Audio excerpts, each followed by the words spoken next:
অনেক মাছ ধরেছি। সব মাছ আমার শাড়ির আঁচলে বেঁধে রেখেছি। চলো এবার বাড়ি যাই। বুড়িমা টের পেলে লাঠি নিয়ে তেড়ে আসবে। হ্যাঁ, বুড়িমা এই ভর সন্ধ্যাবেলায় এদিকে আসবে না। আমার পায়ের নিচে আরেকটা মাছ পড়েছে। এইটা শেষ, আর ধরতে হবে না। চলো বাড়ি যাই। এত তাড়াহুড়ো করছো কেন? ঠিক করে তো স্নানও করতে পারলাম না। চলো চলো, এই ঝোপের ভেতর যাই, ওইখানে অনেক মাছ পাওয়া যাবে। ও বাবা গো, আমি ওইখানে যাব না। ঝোপের ভেতরে সাপ থাকে, আমি আবার খুব সাপের ভয় পাই। আরে বাবা, জলে যে সাপ থাকে সেই সাপে বিষ থাকে না। তারপরও আমি যাব না। আমি এখানে দাঁড়িয়ে আছি, পারলে তুমি যাও। ঠিক আছে, আমি যাচ্ছি, তুমি আবার চলে যেও না। যাচ্ছি না। এই তো চলে এলাম। এখানে তো অনেক মাছ, এই মাছগুলো রাখবো কোথায়? তোমার কাছে তো গামছা আছে, তুমি গামছার মধ্যে বেঁধে রাখো। তাই করি, তবে তুমি এখানে আসলে ভালো হতো। আমার আর ভালো লাগছে না। দেখো রাত হতে যাচ্ছে, বললাম বাড়ি চলো, তুমি তো আমার কথা শুনলে না। চারিদিকে কেমন অন্ধকার হয়ে গেছে। আর একটা মাছ ধরেই বাড়ি চলে যাব। আরে একেবারে তো অন্ধকার হয়ে গেল। ও বিশাখা, আমি তো কিছুই দেখতে পাচ্ছি না। দয়া করে এবার বাড়ি চলো। আমার পা ধরে কেউ মনে হচ্ছে টানছে। এই এই, কে এলো এখানে? আমাকে ছাড় ছাড় বলছি। পুকুরে আমরা ছাড়া কেউ তো নেই, তাহলে তোমার পা ধরে কে টানছে? বললাম, বারবার বললাম বাড়ি চলো, আমার কথা তো কানেই নিলে না। আমাকে বাঁচাও, এই গভীর জলে আমাকে টেনে নিয়ে গেল, বাঁচাও। হে সৃষ্টিকর্তা, এখন আমি কি করব?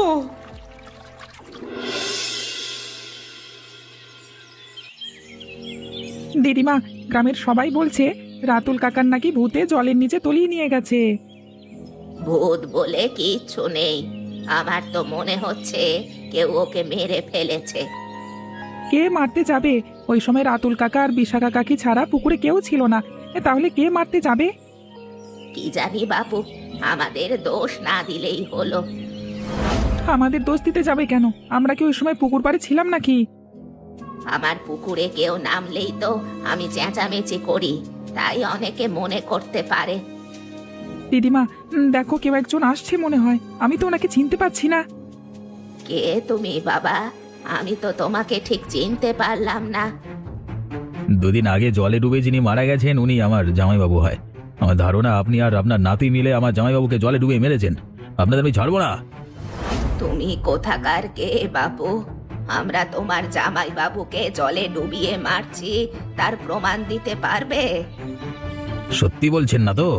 এই বয়সে পুলিশের পেটানি খেলে সব সত্যি কথা বের হয়ে যাবে। ভালোই ভালোই বলছি, সত্যি বলে দিন কিন্তু। ওই দেখুন, আপনি কিন্তু বাড়ির উপর এসে আমাদের এভাবে অপমান করছেন। আমার দিদিমার সাথে এভাবে কথা বলবেন না, বলে দিলাম। বাপ রে বাপ, দিদিমার জন্য খুব দরদ দেখছি। তোদের আমি জেলের ভাত খাইয়ে ছাড়বো বলে দিলাম সালা। দিদিমা, আমরা তো মহা ঝামেলায় পড়ে গেলাম। হ্যাঁ, তুই চিন্তা করিস না, আমাদের কিচ্ছু হবে না।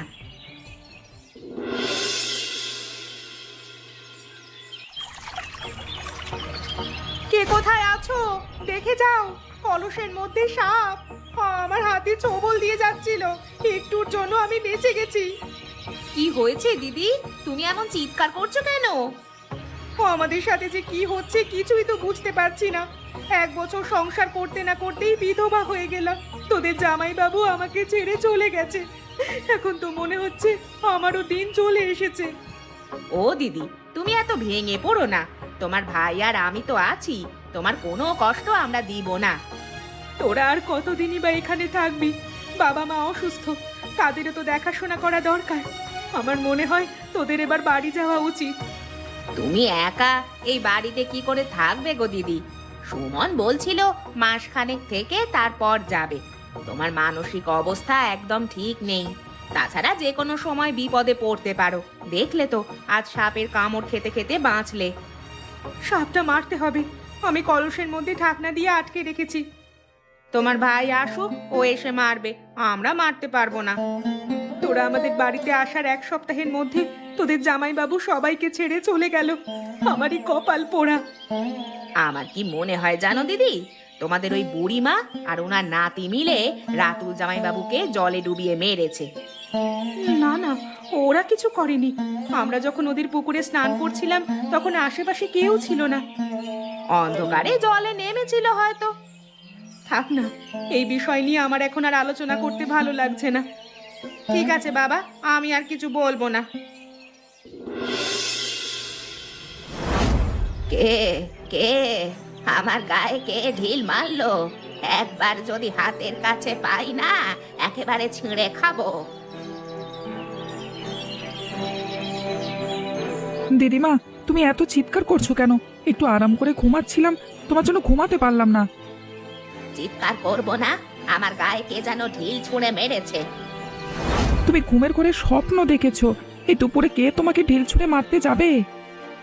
আমি জানতাম তুই আমার কথা বিশ্বাস করবি না। এই দেখ, আমার হাতে এসে লাগছে। তাই তো দেখছি, বেশ খানিকটা ফুলেও গেছে। আমার পুকুরে কেউ একজন মাছ চুরি করতে এসেছে। চল তো দেখে আসি। দিদিমা, এই দেখো ইটের টুকরো পড়ে আছে, কেউ আমাদের ভয় দেখাচ্ছে। আগে পুকুর পাড়ে চল, তারপর দেখছি কে আমাদের ভয় দেখাতে চাইছে। চলো। দিদিমা, কেউ নেই তো, কাউকে কোথাও দেখা যাচ্ছে না। সত্যি সত্যি কি ভূতে এইসব করছে?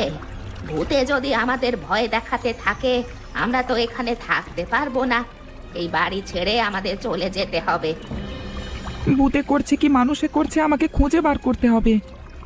তাহলে রাতুলকেও ভূতে মেরেছে। দাদু ভাই, ঘরে চল। এই দুপুরবেলা পুকুর পাড়ে থাকা একদম নিরাপদ মনে হচ্ছে না। দিদিমা দাঁড়াও, তাকিয়ে দেখো, পুকুরের মাঝখানে কে যেন হাত উঁচু করে আছে। এতক্ষণ তো দেখিনি। ওরে বাবা গো, চল চল ঘরে চলে যাই।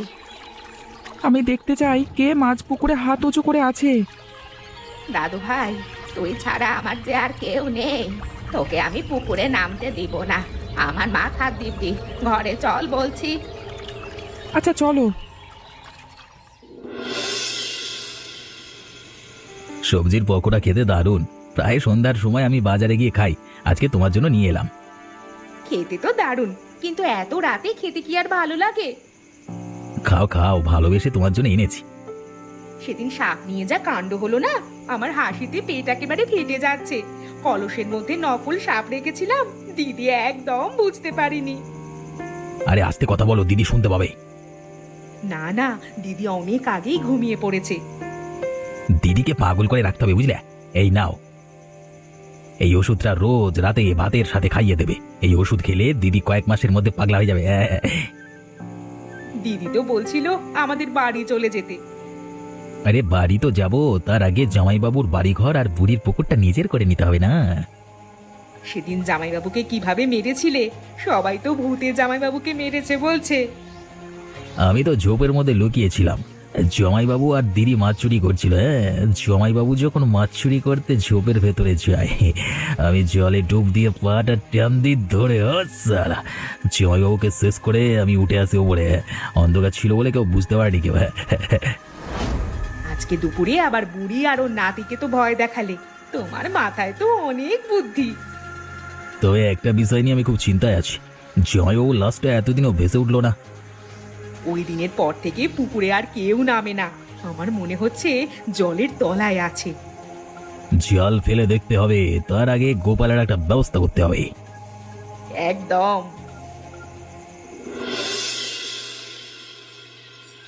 তুই আমাকে দেখা করতে বলেছিলি, আমি কখন থেকে বসে আছি। আর একটু দেরি হলে তো আমি বাড়িই চলে যেতাম। তোর সাথে তো আমি সব বলেছি রে, এখন তুই বলতো কি হচ্ছে? সত্যি কি ভূতে কিছু করছে? তোর কি মনে হয় ভূত বলে কিছু আছে?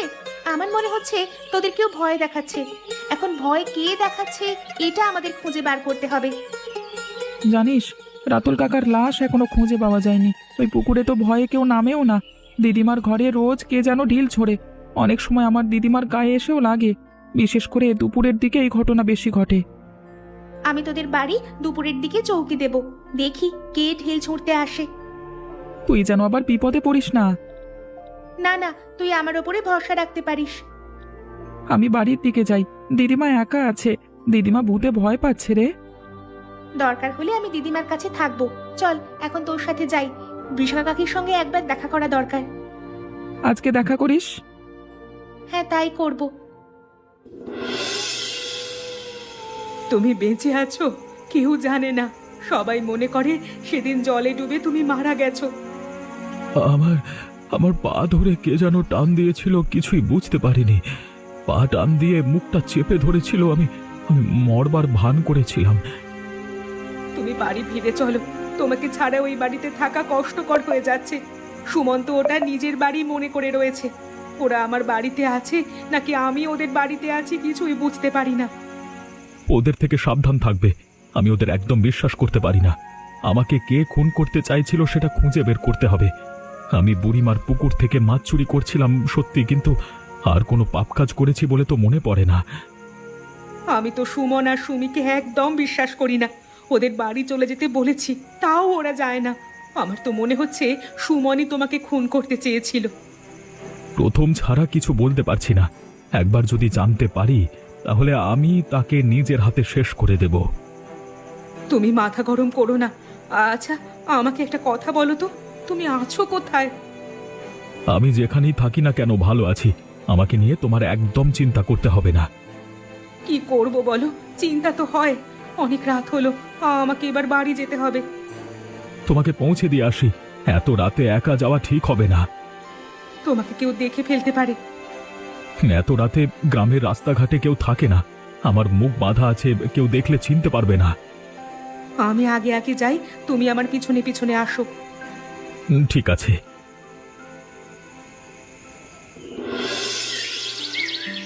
রোজ দুপুরে দিদিমার ঘরে কে ঢিল মারে সেটা আজ আমি দেখেই ছাড়বো।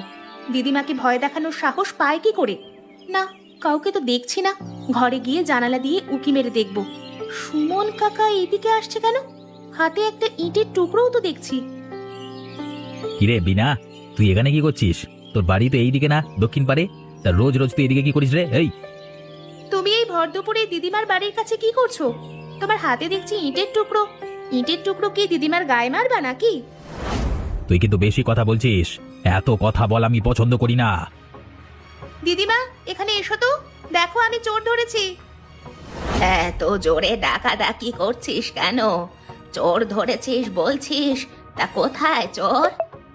দেখছো না, আমাদের সামনে দাঁড়িয়ে আছে সুমন কাকা। সুমন কাকাই রোজ তোমার ঘরে ঢিল ছোঁড়ে।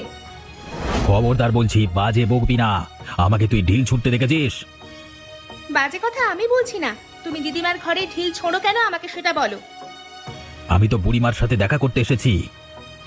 কি বলতে চাইছিস তাড়াতাড়ি বল, তবে তোর হুমকিতে আমরা আর ভয় পাই না। আরে বাবা, আমি তোমাকে হুমকি দিতে আসিনি। একটু আগে তোমার পুকুরের পাশ দিয়ে আসছিলাম, দেখলাম মানুষের মাথা ভেসে উঠেছে। অনেকগুলো মাথা ভাসতে দেখেছি। তুই সত্যি বলছিস? চল তো দেখে আসি। আরে বাবা, আমি আর যাব না। আরে আমার তো ভয়ে গায়ে কাঁটা দিচ্ছিল। দেখতে হয় তুমি গিয়ে দেখো।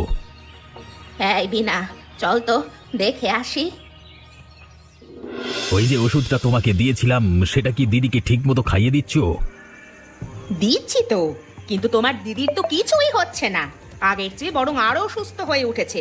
জামাইবাবু মারা গেছে, দিদিকে দেখলে তো তা বোঝাও যাচ্ছে না। এদিকে তুমি তো কিছুই করতে পারছো না। না পারছো বুড়িমার পুকুর দখল করতে, না পারছো এই বাড়ি দখল করতে। সব হবে, সব কিছু দখল করবার দিন ঘনিয়ে এসেছে। দেখো আমি কি করি। কি করবে তুমি? এতদিনে তো কিচ্ছু করতে পারলে না। ভাবছি বুড়িমার বাড়িটা পুড়িয়ে দেব। ভয় দেখিয়ে কাজ হচ্ছে না। আজকে তো হাতে নাতে ধরা পড়তে যাচ্ছিলাম। তোমাকে বলেছি সাবধানে কাজ করতে, তুমি তো আমার কথা শোনো না। আরে বাবা, আমি তো সাবধানে কাজ করি। কে জানতো বুড়িমার ঘরের পেছনে বিনা দাঁড়িয়ে থাকবে। বিনা আজকাল খুব বাড়াবাড়ি শুরু করে দিয়েছে। বিনার নামে বদনাম রটাতে হবে, বুঝলে? একবার বদনাম রটে গেলে গ্রামে টিকতে পারবে না। বদনাম রটালে লোকজন বিশ্বাস করবে। গ্রামে সবার কাছে বলতে হবে গোপালের সাথে বিনা বিয়ে করেছে। তারপরে দেখবা বিনা আর কোনোদিন এই পাড়ায় আসতে পারবে না। তুমি একদম ঠিক বলেছ। আগে বিনার ব্যবস্থা করতে হবে, তারপর বুড়িমা আর ওনার নাতির ব্যবস্থা করব। এদিকে দিদির কি হবে? দিদির কিছু করতে না পারলে তো এই বাড়ি আমাদের হবে না। আমি আবার নতুন ওষুধ এনে দেব। ঠিক আছে। রাতুল কাকা তাহলে এতদিন তোদের বাড়ি ছিল? ওই আমাকে একবারও বলিসনি তো। রাতুল কাকা আর আমার বাবা ভালো বন্ধু। সেদিন রাতে কাকা আমাদের বাড়ি গিয়ে সব খুলে বলেছিল। আমি ওদের বলেছিলাম যাতে আমার বেঁচে থাকবার কথা কাউকে না বলে। এখন বুঝতে পারছিস কেন আমি তোকে কিছু বলিনি? এখন আমাদের অপরাধীকে ধরতে হবে, নইলে যে কোনো মুহূর্তে বড় বিপদ হয়ে যেতে পারে। একটা কাজ করতে হবে, সুমন কাকা আর সুমি কাকিকে ভূতের ভয় দেখাতে হবে। এতদিন ওরা সবাইকে ভূতের ভয় দেখাতো, এবার আমরা ওদের ভয় দেখাবো। ভয়টা কে দেখাবে? আমি দেখাবো। গভীর রাতে আমি ওদের ঘরে যাব, তাহলে ওরা ভয় পেয়ে সব অপরাধের কথা স্বীকার করবে। একদম ঠিক। ওরা তোমার বাড়িতে থেকে তোমাকে খুন করতে চেয়েছিল। কত বড় সাহস ওদের! ওদের বাঁচার কোনো রাস্তা নেই। ওরা নিজেদের খুব চালাক মনে করে। সব চালাকি এবার বার করে দেব আমি। কাকা চলো, আজকে রাতেই ওদের ভূতের ভয় দেখাতে হবে। ওদের আর খারাপ কাজ করবার সুযোগ দেওয়া যাবে না। যত দ্রুত ওরা ধরা পড়বে ততই ভালো। কাকা তাহলে তোমরা যাও, আমি বাড়ি গেলাম। বিনা, কাল থেকে তোর এই এলাকায় আসতে হবে না। গ্রামের লোকজন তোকে নিয়ে আজে বাজে কথা বলছে, বুঝলি? বুঝতে পেরেছি, আমার নামে সুমন কাকা গ্রামে আজে বাজে কথা রটিয়েছে, নইলে আগে তো কেউ আমার নামে কোনো আজে বাজে কথা বলেনি। গোপাল শোন, যে যা ইচ্ছা বলুক, কারোর কোনো কথায় কান দেওয়া যাবে না। আচ্ছা বাবা, কান দেবো না, তুই এবার বাড়ি যা তো। যাচ্ছি।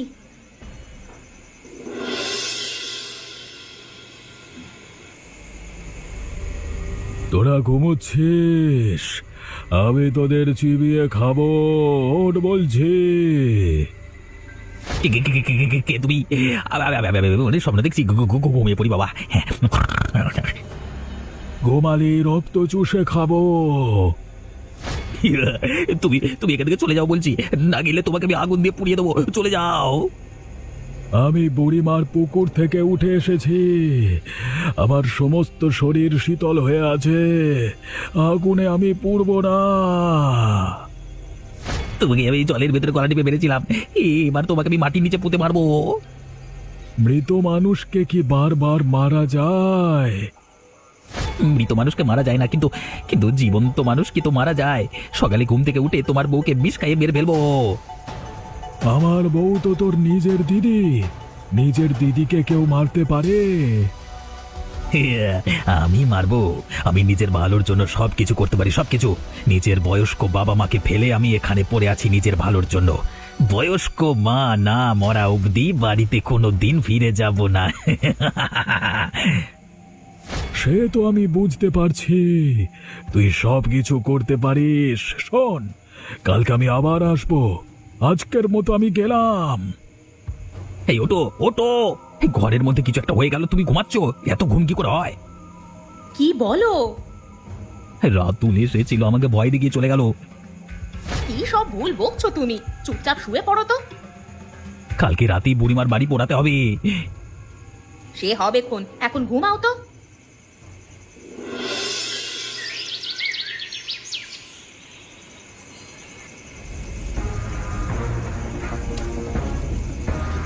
শয়তান, তোকে আমি আজ হাতে নাতে ধরেছি।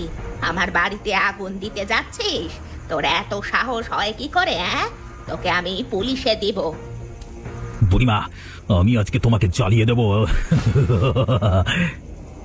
ওই দে দেখিনি, আমার গায়ে আগুন লাগিয়ে দেখ, তারপর তোর কি হাল আমি করি। আমি সব শেষ করে দেব। কি শেষ করবি তুই? তোমরা দিদিকে তো আজকে সকাল থেকে পাওয়া যাচ্ছিল না, আর তোমাকে তো কবে শেষ করে দিয়েছি। ওই দিন আমি বেঁচে গিয়েছিলাম, তোকে ধরবো বলে এতদিন পালিয়েছিলাম। গত রাতে ভূতের ভয় দেখিয়ে তোর মুখ থেকে সব সত্য বের করেছি। গতকাল রাতে আমি চলে যাওয়ার সময় বিশাখাকে সঙ্গে করে নিয়ে যাই। তুই আমার ভাই, এটা ভাবতেই আমার ঘৃণা লাগছে। তোর মতো ভাই থাকার চেয়ে না থাকা অনেক ভালো।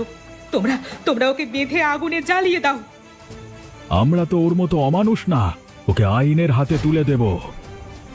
দিদি আমার ভুল হয়ে গেছে, আমাকে তুই মাফ করে দে দিদি। তোকে মাফ করলে না, সৃষ্টিকর্তা আমাকে ক্ষমা করবে না। তুই আমাকে পাগল হওয়ার ওষুধ খেতে দিতিস, আমি আগে থেকে বুঝতে পেরে ওষুধ বদলে দিয়েছিলাম। নইলে এতদিন পাগল হয়ে রাস্তায় রাস্তায় ঘুরতাম। এমনকি একদিন সাপের ভয়ও দেখিয়েছিস। হ্যাঁ, আমি তো বলছি আমার ভুল হয়ে গেছে। তোমরা আমাকে মাফ করে দাও, মাফ করে দাও, মাফ করে দাও। সুমিকে ঘরে তালা দিয়ে রেখে এসেছি, এখন তোকে খোলা আকাশের নিচে দড়ি দিয়ে বেঁধে রাখবো। সকালে পুলিশ এসে তোদের দুজনকে নিয়ে যাবে। একটা কথা মনে রাখিস, পাপ করে কোনোদিন ভালো থাকা যায় না।